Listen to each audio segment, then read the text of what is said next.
الله أكبر الله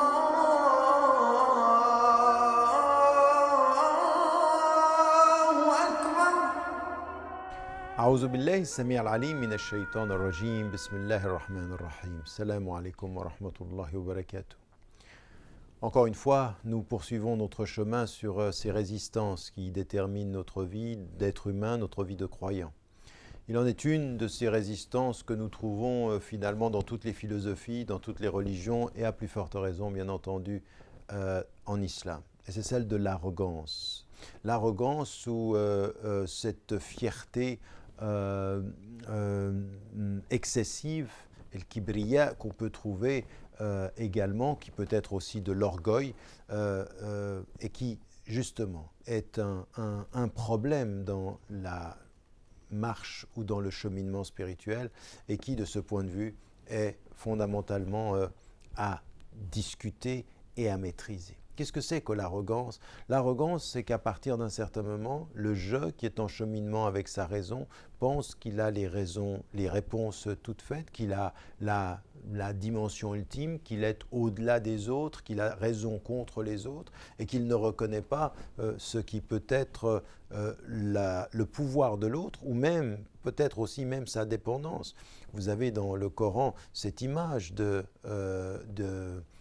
diable, de Iblis en l'occurrence, qui est celui qui va se grandir, devenir extrêmement arrogant. Aba wastakbara wa kana min al-kafirin. Il a refusé, alors qu'il sait que Dieu est, il refuse cette vérité. Istakbara, c'est-à-dire il s'est enorgueilli, il a fait preuve d'arrogance et il était de ceux qu'on niait. Et vous avez dans le Coran, Innahu la yuhibbul mustakbirin.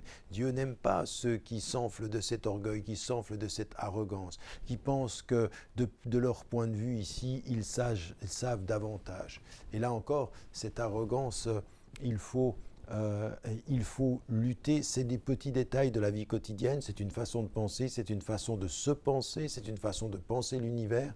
Et vous le savez, même quand on est dans le domaine du religieux, puis qu'on essaye d'établir un avis légal, une opinion légale, comme la fatwa, les savants sont dans l'habitude de dire « Allahu A'lam », Dieu est le plus savant.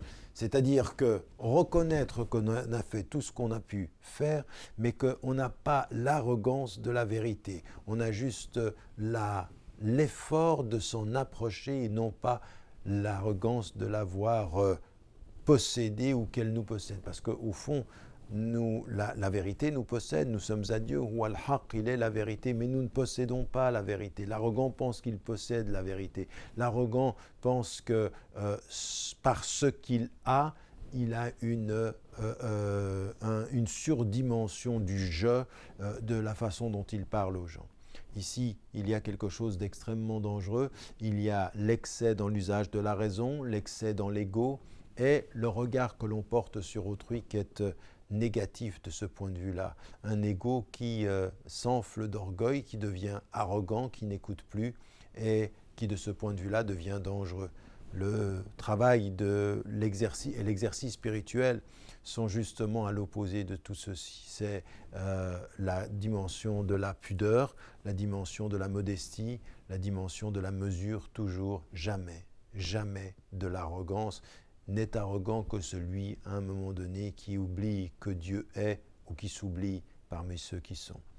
N'oubliez pas, n'oubliez jamais de dire à ceux que vous aimez que vous les aimez et que cette vie est fragile. Wassalamu alaikum wa rahmatullahi wa barakatuh.